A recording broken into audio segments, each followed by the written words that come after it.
Welcome to Dr. Osborne's Zone.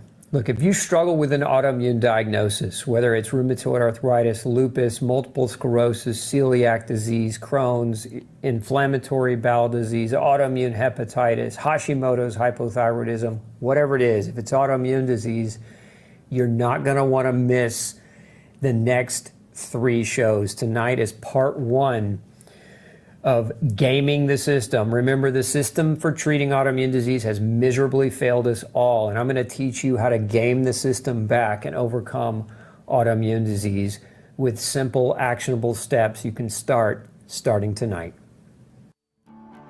You unlock this door with the key of compassion.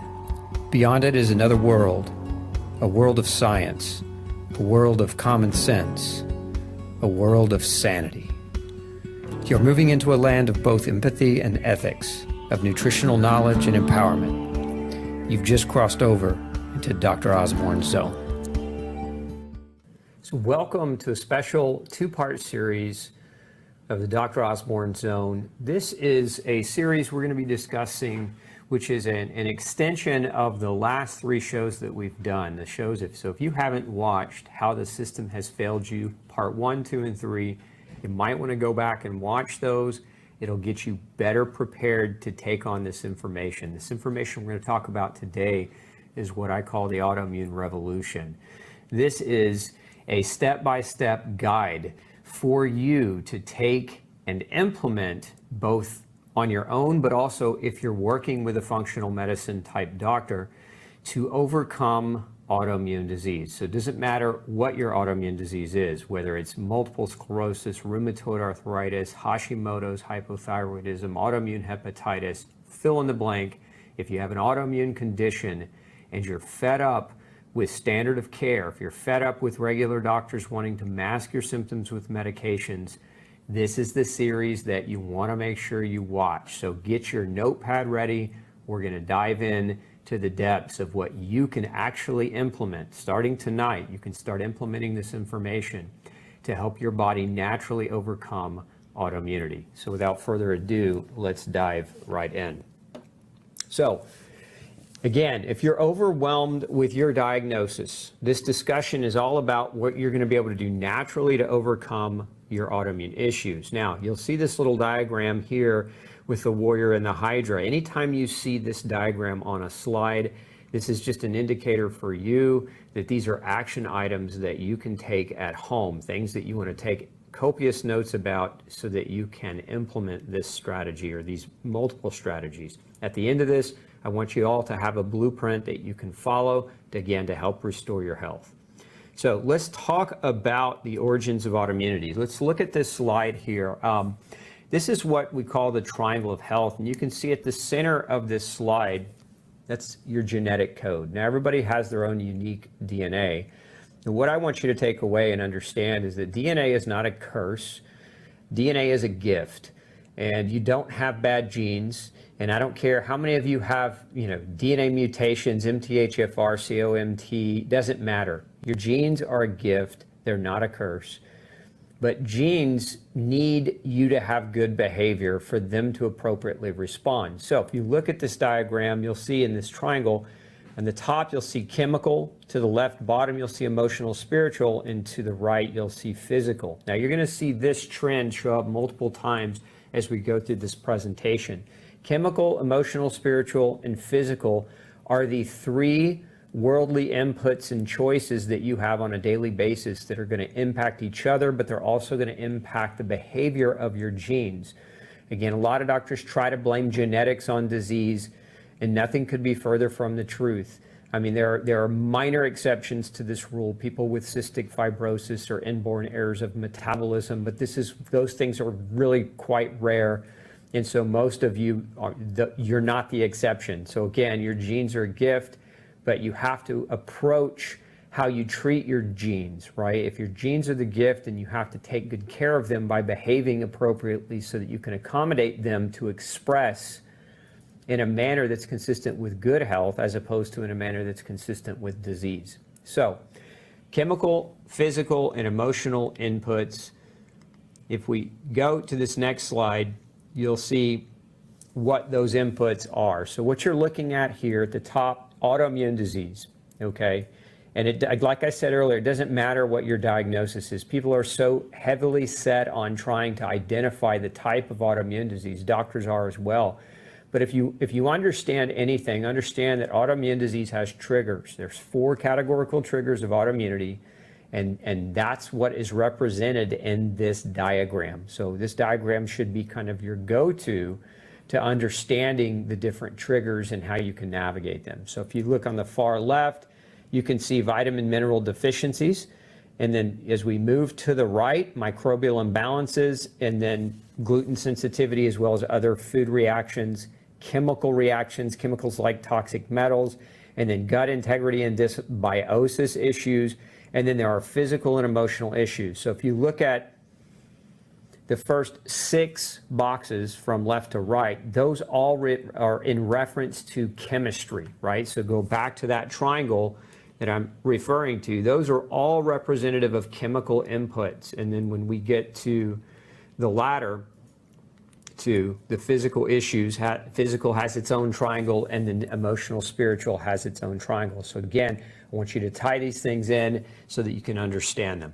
Now, moving through, where does failure occur? So many people come to see me in my practice. I've been practicing over 20 years, and a lot of the times they have these pre-existing diagnoses, multiple forms of autoimmune disease, and what ends up happening is their approach is either drugs or has been drugs, meaning their doctors have tried to mitigate their symptoms by, suppressing them, basically, giving them an improved quality of life through artificial chemistry. But that doesn't resolve the problem. The problem still exists.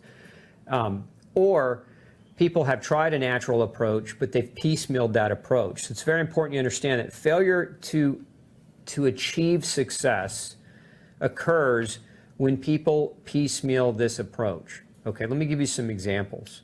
One of the chemical inputs is nutrition. If you're eating a diet that's devoid of vitamins and minerals, you're going to be malnourished. Your body's not going to be able to heal. Even if you're sleeping enough, even if you're getting sunshine, drinking clean water, even if you're spiritually sound, emotionally sound, and physically sound, it only takes one flaw in one of these categories to dismantle or to disrupt your progress. So it's very, very important that these things that I'm showing you are what we call the non-negotiable components to restoring health. If you're not working this system and these steps, then you're piecemealing. And if you're piecemealing, you're going to be disappointed. Your outcomes are not going to be great, and I don't want that for you. So remember that, because so many of you that have come to see me, you've been piecemealed literally to death. I mean, not literally, but figuratively to death. And everything you've spent money on and time and effort in doing has not worked, and you're frustrated. So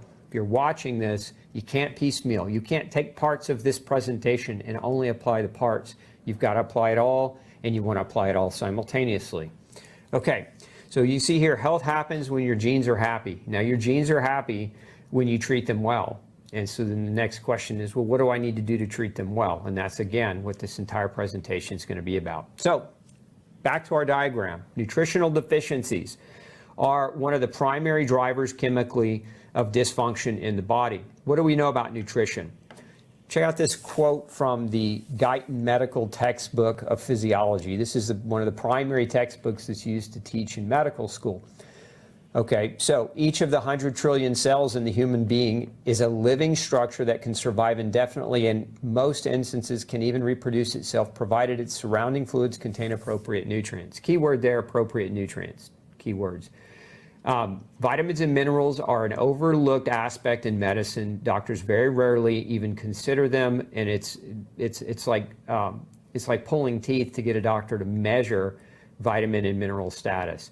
And this is unfortunate because nutrients play such a huge role in the immune system. If you look at this next image, you can see this was published years ago in the American Journal of Clinical Nutrition, and so I can't take credit for this diagram, but you see the way they describe nutrition is an umbrella, And so the nutrients play a role in skin and mucosal and lysozyme and phagocyte and immunoglobulin and cell-mediated and complement-mediated and interferon-mediated immunity. So these are all, think of each little sliver of that umbrella as an arm of your immune forces. And all of those are influenced tremendously by vitamins and minerals. And so when you become deficient, your immune system starts to break down. We learned a lot of this early on in third world countries where people don't have enough food to eat, and so they were severely malnourished, and so they're more predisposed to certain types of infectious microorganisms. They're more predisposed to their immune systems not reacting or responding appropriately. And this is one of the reasons why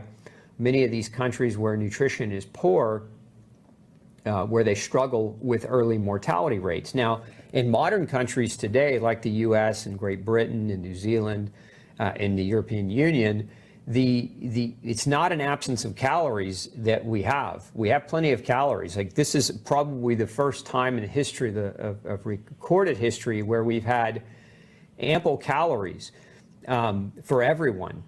But here's the ticket. We're actually starving of nutrients. We have plenty of calories, but we're starving of vitamins and minerals. So when you eat calories that are highly processed foods, things that are again, high caloric but low nutrition, low vitamins, low minerals, you starve yourself slowly over time. You starve your immune system, and you inhibit your body's capacity to heal, function normally. And so that's what I want to emphasize, is nutrition is super important. And this slide, again, referring to the immune system, and the reason we're focusing on immune function is because autoimmune disease starts with immune systems going bad. Now, here's an example in this next slide of a nutrient deficiency that we know can contribute to autoimmune disease. In this example, it's vitamin D deficiency. And some argue that vitamin D deficiency is one of the most common deficiencies in modern times, right? So, and this is, again, especially true in industrialized countries. It's especially true in people that consume highly processed diets, because vitamin D regulates inflammation. It regulates part of your immune system. So if you look here, this was published in, again, another study published in the American Journal of Clinical Nutrition by famed vitamin D researcher Dr. Michael Holick. You can see that most people think of vitamin D and they think of calcium, but you can also see that middle, if we can blow up on that middle bottom center box where you can see the immunomodulatory effects, meaning vitamin D helps to modulate the immune response.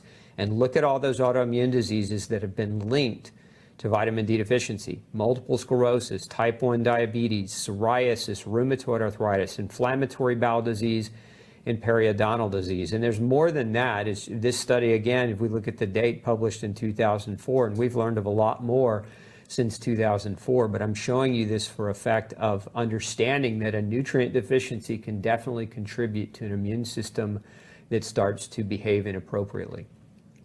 Now, essential nutrients from food, what are they? They're the fundamental building blocks of the body. Think of vitamins, minerals, carbs, fats, proteins, nucleic acids, and water. These are the nutrients. These are the things that we must get in order to heal and repair and to maintain our health. Now, most of us get plenty of carbs, fats, and proteins.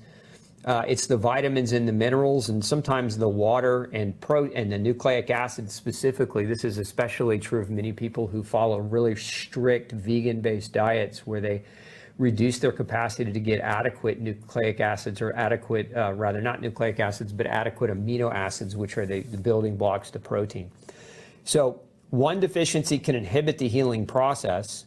So the average autoimmune patient that I have seen in 20 plus years of practice is the average person has at least 4.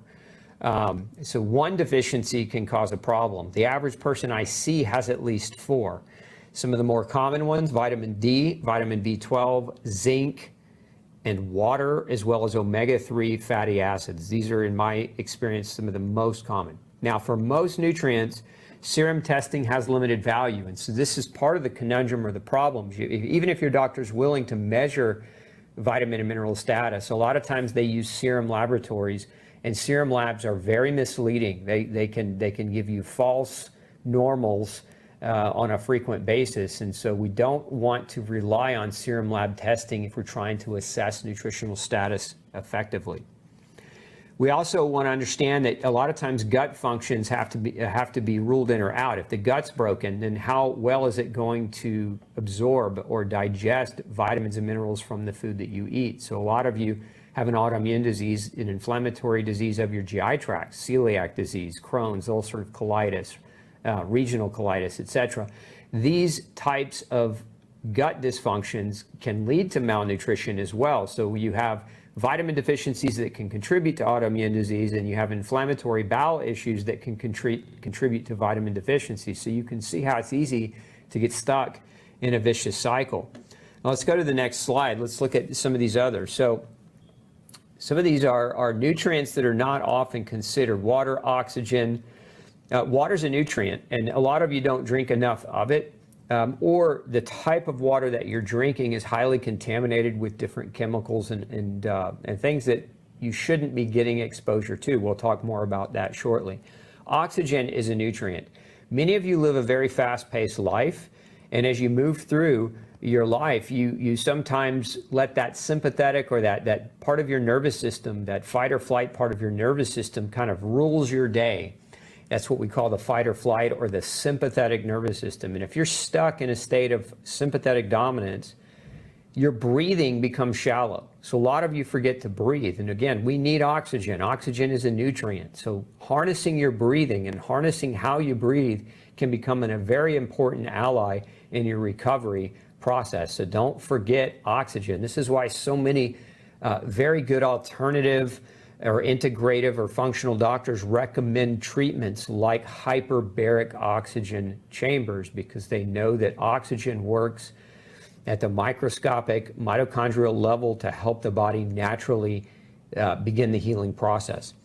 And then we also have the use of medications and the risks of those medications. We'll talk more about that in just a minute. Now look at the image here. This is just an example of, again, of one nutrition deficiency and how it can impact you. In this case, iron. You see, iron leads to reduced red blood cells. Well, that means when you have a low anemia or a low red count, you can't deliver oxygen to your tissues as effectively. So you could be breathing plenty of oxygen from the environment, but if you're anemic in any way and you don't have the ability to deliver that oxygen from your lungs to the rest of your tissues, then your body's ability or your cell's ability to generate energy through the process of oxidative phosphorylation, which is what we need oxygen to complete, then you end up tired and your tissues end up slowing down. Their ability to heal and repair slows down. That chronic fatigue can also increase the risk for recurring infection. Remember, microbial imbalance is one of the issues that we see with autoimmune disease, and overall it just slows down the body's ability to heal. So again, I've given you a couple of examples of simple nutrients and their deficiencies and the outcomes of those, but there are 40 essential nutrients that you need every day. So don't forget, it's very important if you want to recover your health that you look at these and you have them objectively measured if you really want to be successful. So many people try to take supplements, and sometimes it's a good idea, but sometimes the supplements you're taking aren't necessarily the ones that you need. They're the ones you think might be useful, but not necessarily the ones you absolutely need. And this is where testing can give you a huge advantage. Now, there's also drug-induced nutritional deficiencies. So if you look at this next slide, just a picture of one of the textbooks that have been published on this topic. There are several texts, medical texts, that are basically their whole premise is to help doctors understand that you don't prescribe medicine without nutritional consequences. I used to teach this topic all over the world when it was over 15 years ago. I would traverse the world teaching this topic to doctors, and most of the time I was met with open arms by a lot of doctors, because when I would teach this class, there's so much research on this that is just not being taught in medical school. A lot of doctors are blown away when they start to learn this information. So if you're on meds, don't forget to have this conversation with your doctor. Common drugs contribute to autoimmune disease, as I showed you in The System Has Failed You, Part 1, 2, and 3, but common drugs also cause vitamin and mineral deficiencies that can contribute even more to autoimmune disease. So here's kind of an action step for you. Again, that you see that little warrior with the hydra in the upper right-hand corner. that's your cue in to take notes, and that's your cue in to take action. So if you're on a medicine, this is where you have the conversation with your doctor. You want to talk with your doctor about how that medication might be interfering with certain vitamins and minerals. And this conversation should be, Doc, hey, I know you got me on this blood pressure medication. I'm really worried, and I'm going to give you an example. Some blood pressure medications cause vitamin B1 and magnesium deficiency. So, doctor, I'm really worried about those nutrient deficiencies. Can you test me? As I'm on this medicine, can you monitor those nutrient levels to ensure that that medicine doesn't create new problems for me? And also, can you maybe prescribe those vitamins and minerals for me to take as I'm on that medication to try to help offset the problems associated with that medication? And so that's what this diagram is all about. Now, my recommendation to anybody who's using meds consistently is to ask your doctor to measure your nutrient. If they do it right, okay, and then you see here it says lymphocyte proliferation. That's the right way to measure vitamins and minerals. If you do it right, you do it twice a year. And so getting your nutrition status checked, very, very smart idea to get this checked twice a year, especially if you're on medications. So some home-based action steps that you can take around nutrition, around improving your vitamin and mineral status. Number one, eliminate processed foods.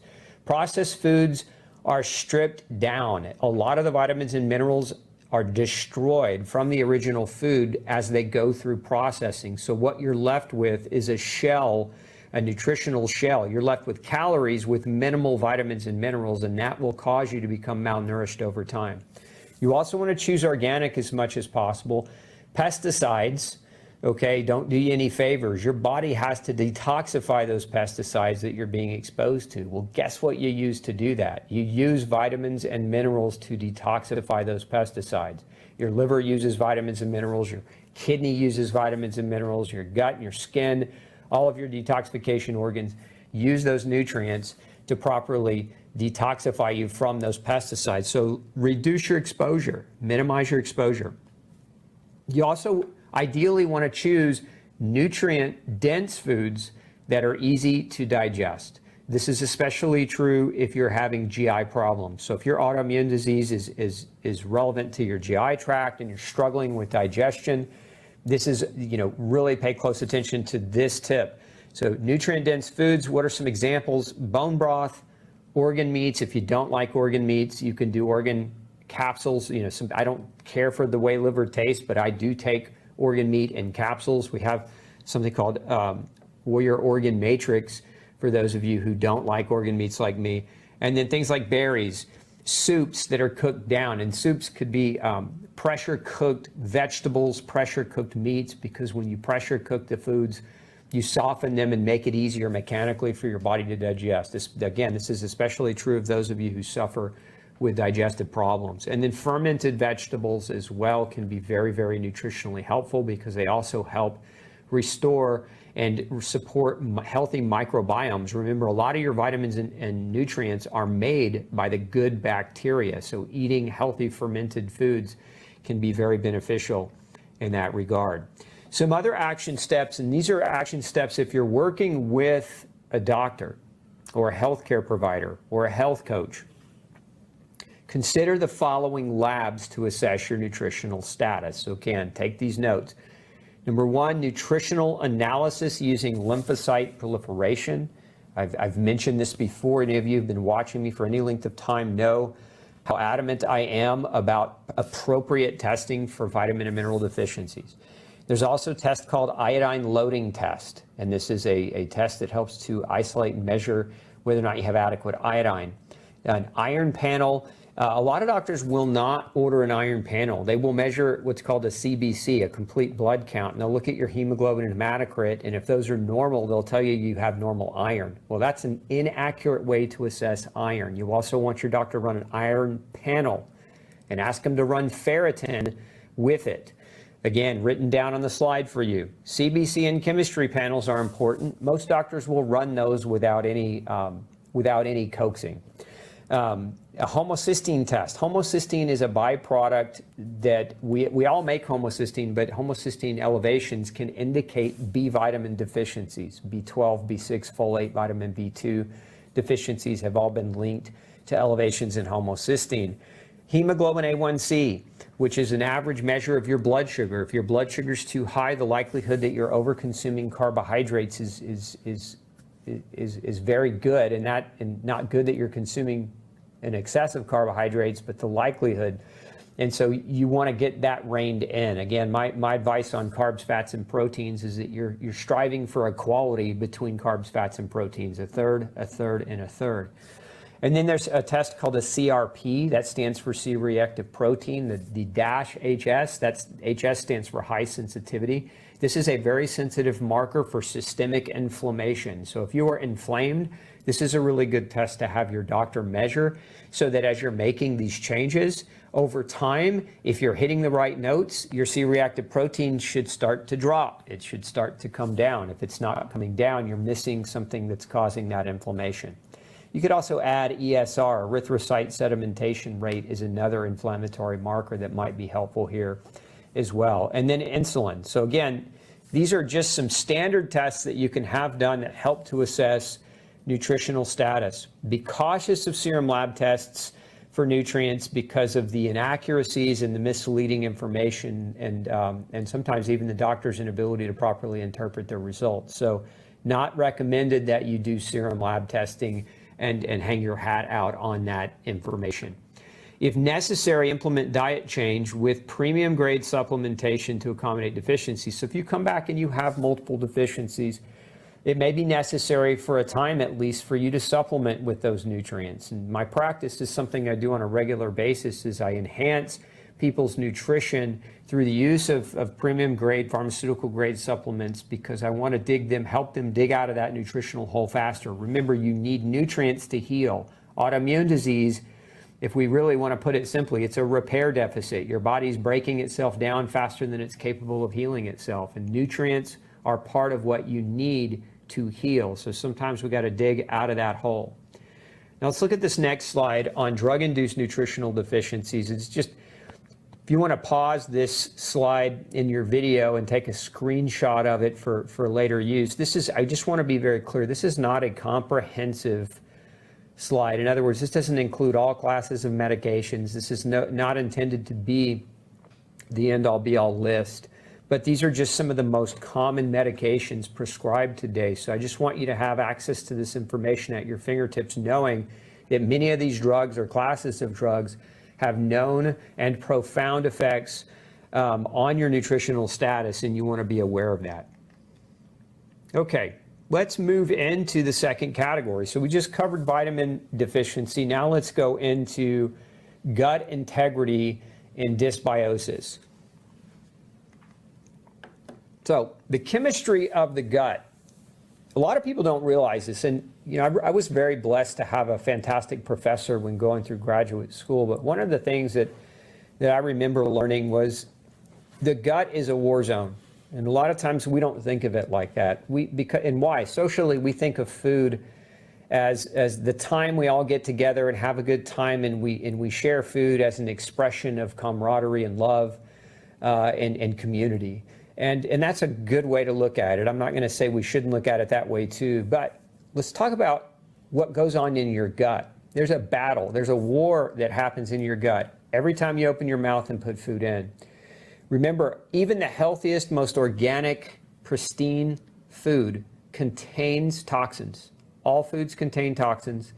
Your gut's job is to separate toxins and poop them out, and hang on to good things like vitamins and minerals and carbs and fats and proteins, the things that we need to nourish ourselves. So remember, the gut is really a staging zone. It's a war zone where we quarantine the food so that we have enough time through the mechanical and the chemical actions of digestion to extrapolate the nutrients from the food while expelling the toxins that are in the food through our stool. So the function of the gut is digestion, absorption, but we also do a lot of destruction and elimination of toxins in the gut. And this is especially true if you have a healthy microbiome. Your gut bacteria helps you detoxify. That's why it's so important. Remember, the gut is a quarantine zone. It harbors that microbiome. It also regulates water and electrolyte flow. So, a lot of people become dehydrated when they're guts are inflamed. And we need that gut to balance our water. As I said earlier, water is a key nutrient. And then it houses 70 to 80% of the entire immune system. So you have this section in your gut called the galt, which we'll talk about in a minute, and that's your almost 80% of your entire immune system. But the gut also connects and communicates with your brain. There have been books written on this topic by much smarter men than myself.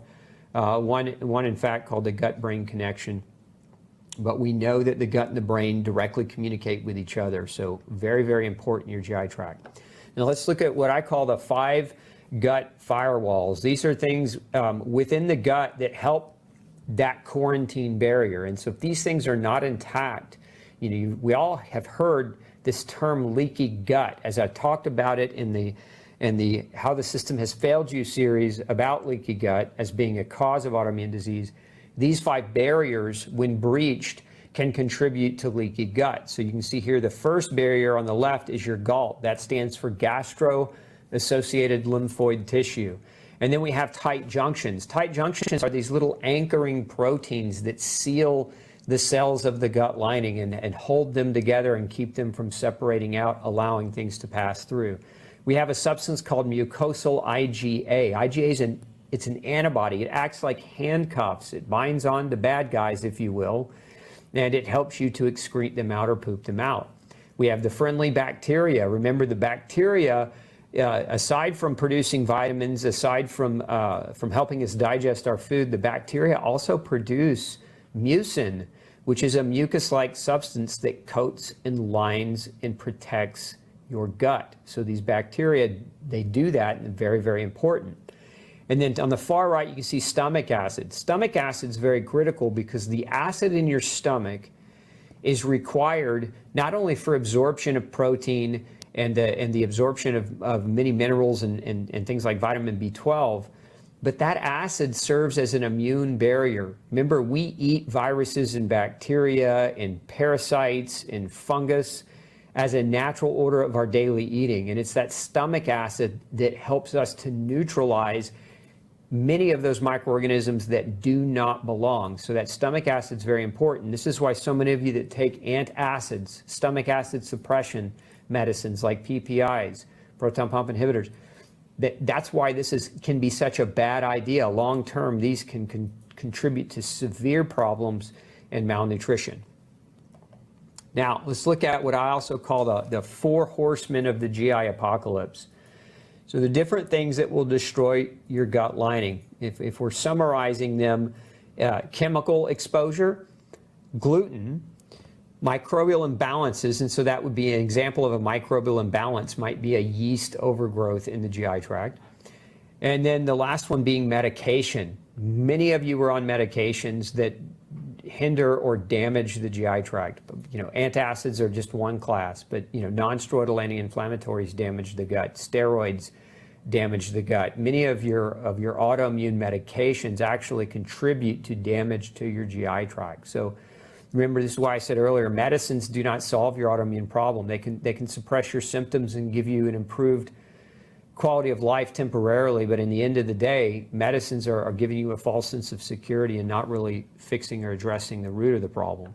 Now, we know, let's look at this next slide on leaky gut. These are some of the known causes of leaky gut. So you can see going from the bottom left, gluten, then we have GMO foods, plastics, there are a number of plastics that we know can contribute, and plastic-based chemicals that contribute to it, pesticides, over-exercising, aggressive exercise. I get every once in a while, I'll get a patient that they just don't want to dial it back, and their body's trying to scream at them and trying to tell them to dial it back. So remember, aggressive exercise. We all think exercise is good, so therefore more must be better, but that's not always the truth. We know that medications can cause leaky gut. We know that bacterial imbalance and infections can cause leaky gut. Leaky gut was originally discovered as a result of infection, the work of Dr. Alessio Fasano. And then food allergies and food sensitivities, not just gluten. Gluten is an example of a food protein sensitivity, but there's also other foods that can contribute here as well. And an example of that is potato. They recently discussed, and this isn't true of everyone. I don't want everyone to start writing in the question, well, can I have potatoes? Potatoes For some, potatoes aren't a good idea, and there are ways to test for that. And this is why, again, I go back to testing and not guessing. But I'm just using potatoes as an example of another food that can cause leaky gut beyond gluten. So we want to rule out what those foods are. Why do we want to know about leaky gut? If you look at the second diagram that just popped up here, you can see that if you break or breach the gut lining, and these little cells, these little rectangular shaped items with little hairs sticking off of the top, those are gastric, or not gastric, those are intestinal cells. And you can see where those arrows are penetrating through. Those are examples where the barrier is breached. And so what happens next is the contents of the GI tract is now allowed to leak through the gut barrier into your bloodstream. And that's chemicals and toxins. And then this triggers an immune response. So immune abnormalities. This is also how people start to collect food allergies. When the gut's leaking, people start to become more and more allergic and more reactive to the very foods that they're eating to try to nourish themselves. That's why it's so important to figure out what those triggers are for each unique individual. And then over time, that inflammation and that barrage can, as it's overstimulating the immune system, we now get the consequence of that overstimulation, which is an autoimmune assault on tissues. And any tissue in the body can be affected by autoimmune disease. So the skin can be affected, the liver can be affected, the spleen, the stomach, you name it. Any tissue can be affected. Autoimmune disease is an equal opportunity destroyer. Okay, let's look at this next slide on drugs that affect and impact gastrointestinal function. I wanted to give you some more examples here because, again, these are some of the more common ones. You see on the left, antibiotics.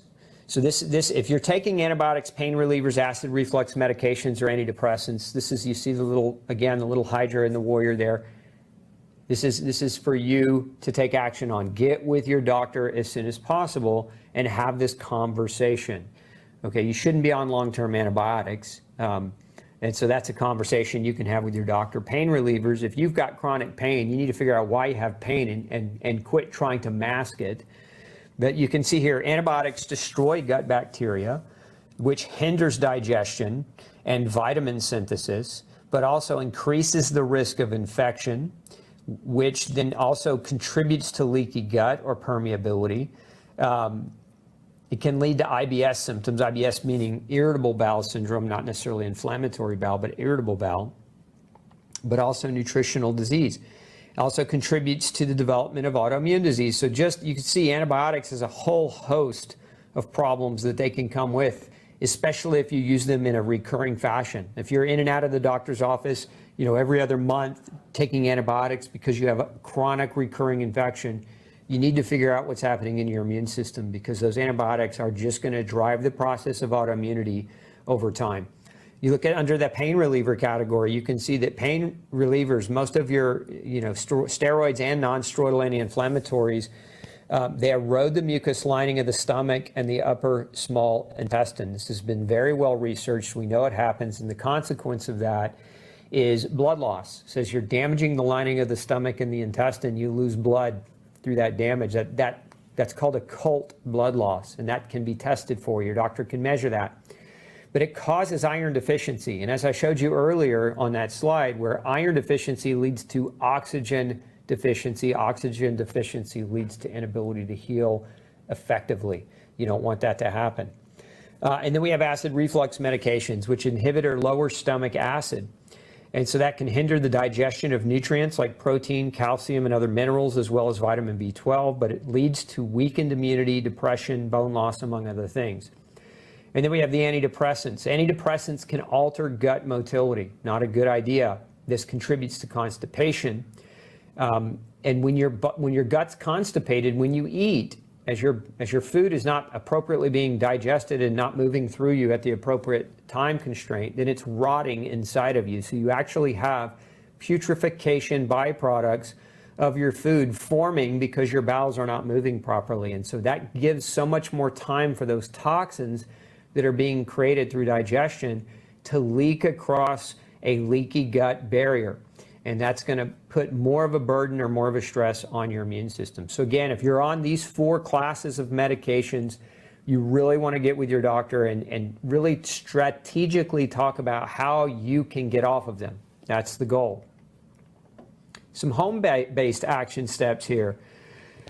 One, for your gut, consider intermittent fasting. Many people can't tolerate long fasts, 24-plus hour fasts, but most people can tolerate 16-hour intermittent fasting. That's where you allow your gut to rest 16 hours out of every 24 hours. So the simplest way to do this is eat an early dinner and eat a late breakfast, right? And give your gut that 16-hour break to recover and heal. Remember, your gut's a very fast healer, but if you're constantly pumping food into it and constantly demanding it to do work when it's already broken down, this is where a lot of people get into the weeds and get into trouble. So consider intermittent fasting. Avoid all grains, dairy, legumes, and nightshades immediately. Now, these are some of the tenets of the no grain, no pain diet. This is the diet I wrote in my book to help resolve autoimmune disease. So if you're not familiar with the diet or with the book, you can also go back and use that as a resource to help you navigate diet. Eliminate processed or packaged food items immediately. As I said earlier, processed and packaged foods are not your friend. They're your friend of convenience, but it's processed foods like robbing Peter to pay Paul. You get the convenience today, but you get the malnutrition tomorrow, right? And over time, that adds up. So eliminating processed foods ensures that the foods that are left for you to eat are going to be more nutrient dense and more capable of providing what your body needs to heal and repair. Perform controlled deep breathing before meals and eat in a peaceful, calm place. So many people are locked in fight or flight. They sit down on the go at a meal, they're eating fast food in their car or they're eating on the run. You can't do that. Your gut needs you to be calm and at peace and at rest. Why? Because if you're not there, guess where the blood flow goes?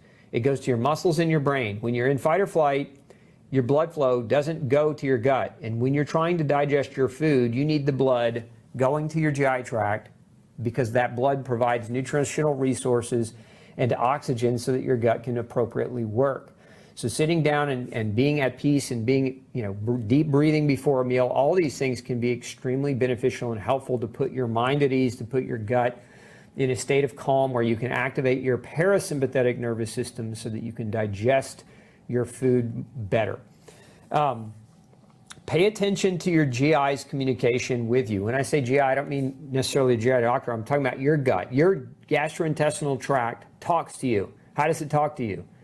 Well, sometimes it sends you symptoms: gas, bloating, intestinal discomfort, pain, diarrhea, upset stomach, nausea. These are all things that when you're going about your day eating, you should be paying attention to those symptoms, because sometimes you can figure some things out on your own without the help of a doctor. That's why these are home action steps. So listen to the message. If every time you eat a certain food, even though somebody else told you, even though maybe another doctor told you that was a superfood, but every time you eat it, you get sick or you feel a symptom, then listen to your body. Your body's right. So pay attention to those communications.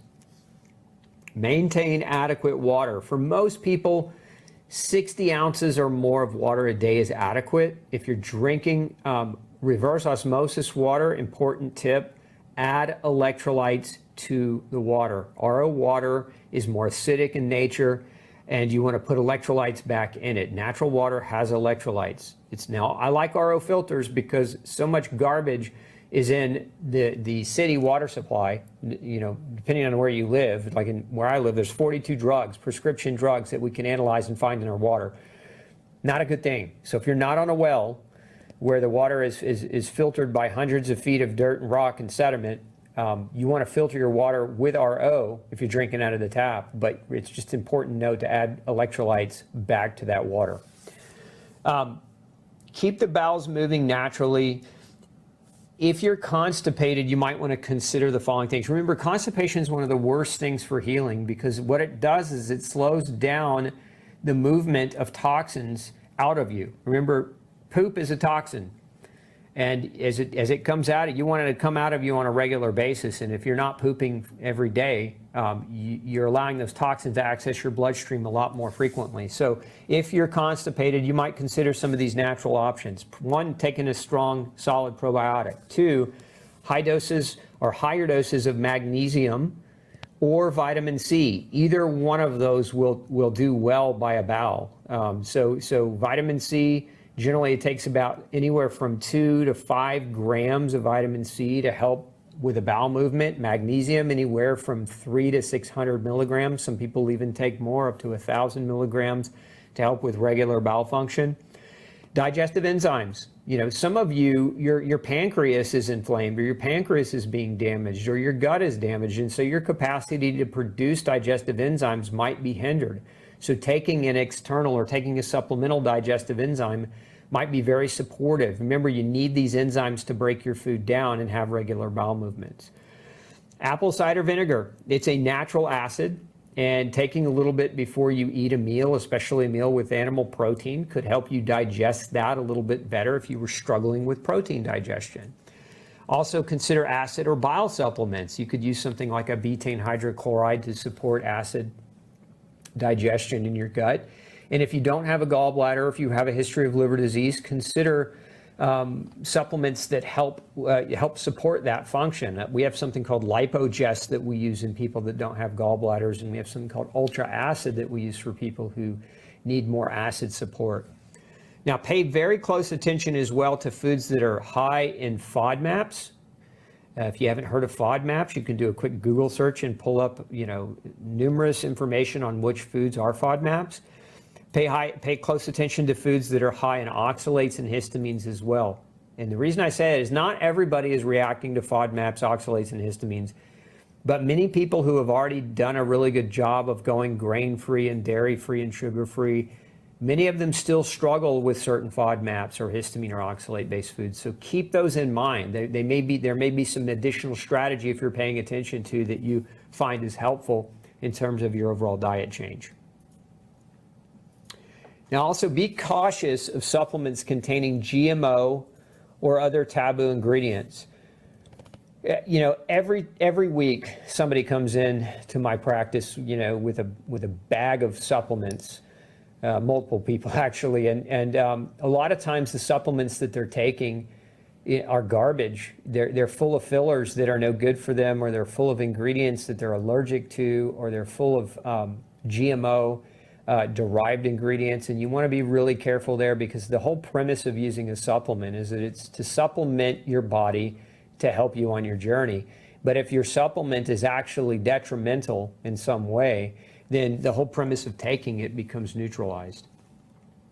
So here's some additional action steps if you're working with a functional doctor or a healthcare provider or coach, is have functional GI testing performed. So again, we're talking about the gut. And so a good GI test could rule out imbalances and dysbiosis, could rule out a number of different things. Examples, yeast overgrowth, bacterial abnormalities, parasitic or viral problems, etc. So a good practitioner can help you navigate that through proper testing.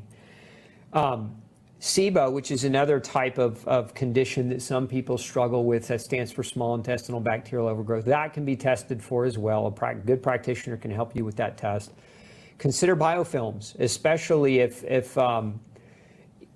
you've already worked with practitioners to try to get rid of a bacterial imbalance. Consider biofilms. A lot of doctors don't consider them, but you can have a conversation about biofilm with your doctor. Biofilms are basically protective domes that bacteria and fungus can produce that prevent your immune system from being effectively eradicative of those problems. So basically, it's like the bacteria, the yeast, produce a shield around itself to protect them from you and your immune system. So biofilms can be degraded by specialized types of agents, like EDTA. They can be degraded by specialized types of proteolytic enzymes. So again, these are conversations you can have with your doctor if you do suspect biofilm. If you've gone through some type of gut cleansing protocol for yeast or some other kind of bacteria and it has not been effective, consider biofilm as a potential reason why.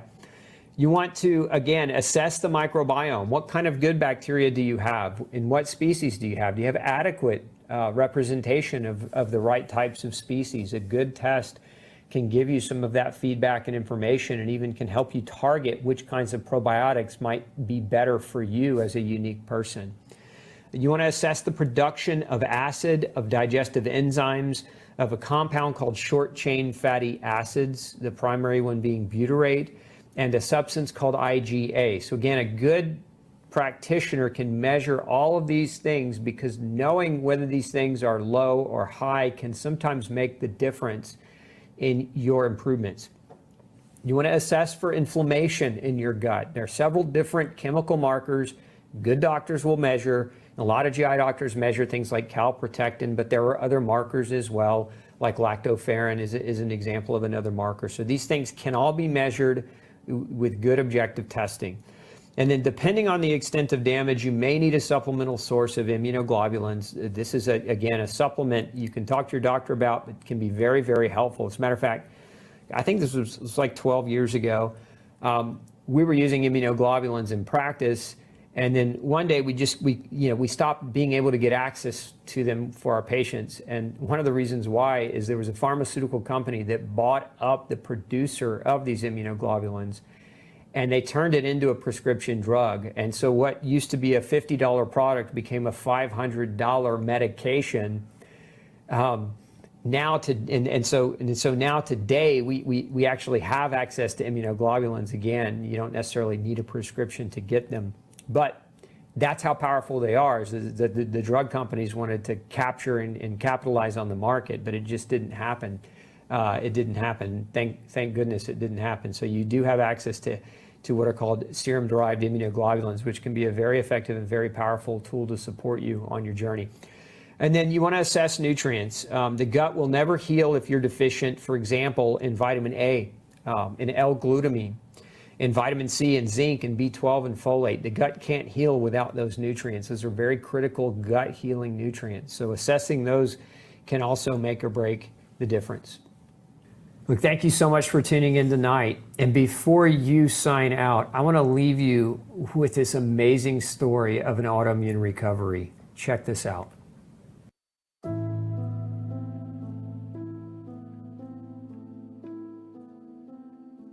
One day I woke up, went to work, and I just couldn't have a bowel movement.